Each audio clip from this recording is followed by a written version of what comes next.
Hi, my name is William Schroeder, and my wife and I are the owners of Just Mind Counseling. Today, I'm going to talk about ADHD and how it gets worse during postpartum. The most obvious thing is hormones.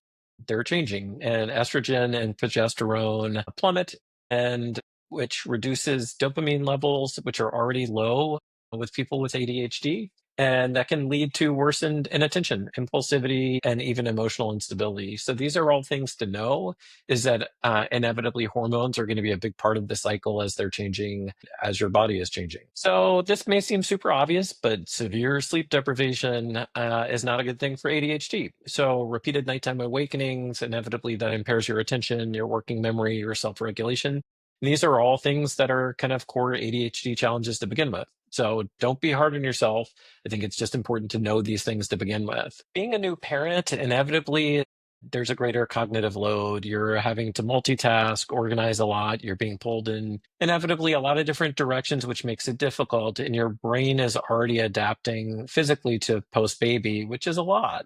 So it's important to know that there's a greater cognitive load on you as well. So medication disruption is often a piece that comes up. I'm not a doctor, but that's something that you should absolutely discuss with your doctor. It's not uncommon for people with ADHD to pause medication, whether it'd be possibly during the pregnancy, but likely during nursing. So know that those different things are going to reduce focus and executive function and may exacerbate symptoms that people are encountering that much further. So other things that can come up are mental health comorbidities. ADHD moms face higher rates of anxiety and depression, conditions that can absolutely impair cognitive functioning and executive skills. So it doesn't take much to find examples of this. You can look at Reddit and you'll hear people talking about how after their cycle started back up, it's not only emotions, but focus, executive function, and effectiveness of meds were deeply affected. People often talk about the sleep deprivation. And so it's important to know these things come up and you're not alone with that.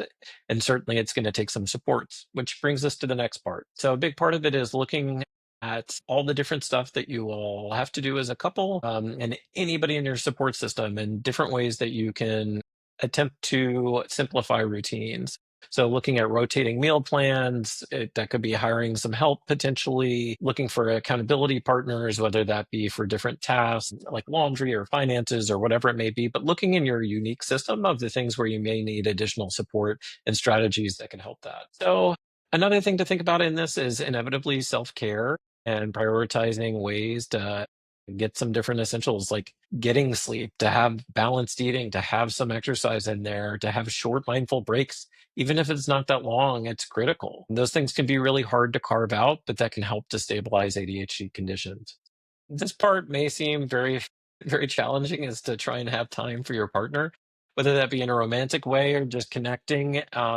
That can be very challenging. So, looking at different ways to schedule date nights, whether that be even solo time, just so that the relationship itself doesn't disappear in the chaos of having a newborn. So, finally, I'm going to say seeking therapeutic support. This isn't easy. We see a lot of people come in, and after they have a baby, it's really hard. It brings up a lot of shame and trauma and ADHD related negative beliefs. So that's something that can absolutely help you to process that and to get the support that you need to get through it.